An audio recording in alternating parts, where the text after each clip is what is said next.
She had told us that they couldn't find a heartbeat. What was excitement, this feeling of elation, quickly deflated.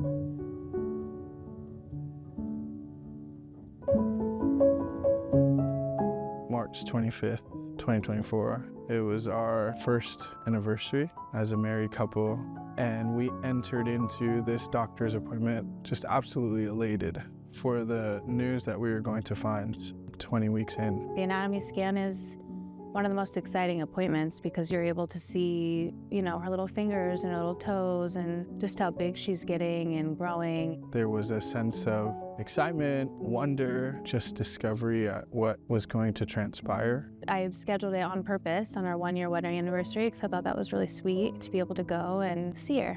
And I remember sitting in the chair next to you.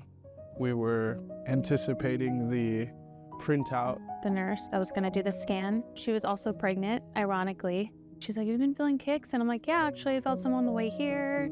Then we were redirected to a different room. Yeah, we were redirected, and I kept telling George, there's something wrong. The doctor's going to meet you in this other room, and in that other room There were no machines. No machines in there, anything. It was a very cold room. The doctor came in, sat really close to us, and we could feel the gulp of our being just as she was about to explain something that we weren't prepared for and were, of course, devastated over. The first thing she said was, "So I don't have good news." She had told us that they couldn't find a heartbeat and that the baby had amniotic band syndrome, which is basically when the umbilical cord wraps around. It was horrible.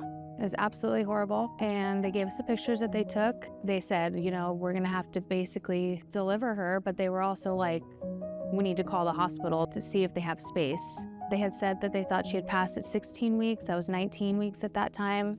So you can imagine how that made me feel, but I was convinced she was alive up until the end there. But we basically had one last night with her, and that was really hard because it was like she just wasn't there anymore. What was excitement and this feeling of elation quickly deflated. So many things went through our minds. Of course, devastation. Of course, heartbreak. George did a really good job of being there for me that first night, but there was a lot of anger there, which I think and believe full-heartedly is completely natural and good for us. I think God can handle it. There was a part of me that for some reason felt this gratitude for what was happening, which probably sounds very strange.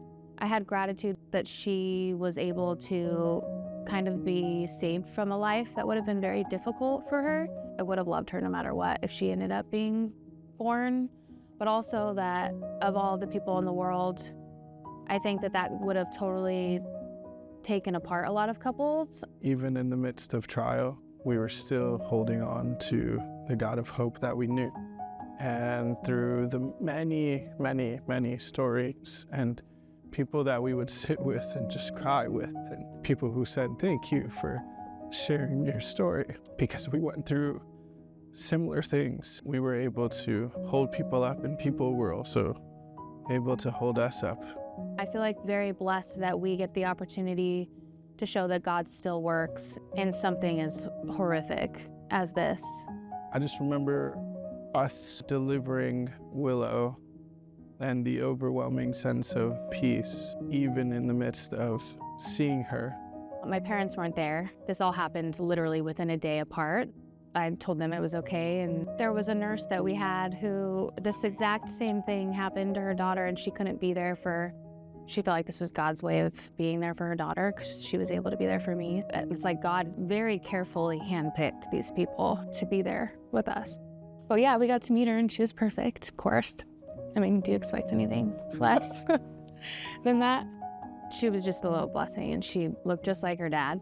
It was honestly a really beautiful experience, but I don't think that is the case for everybody, that not everybody feels that sense of peace, and I feel very lucky and blessed that God just totally entered our hearts in a way that only He can and provided that comfort.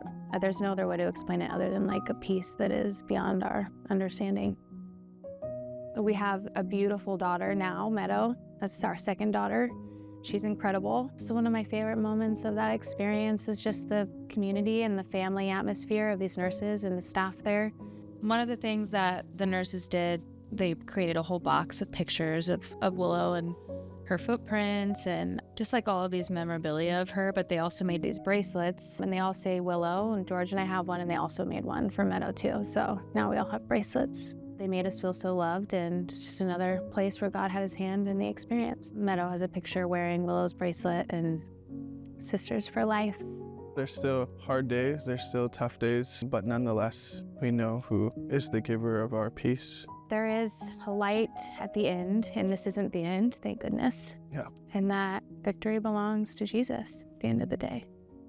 Willow, Leanna Tuyu. Mommy and Daddy will always love you. We are the Tuyus, and this is our story.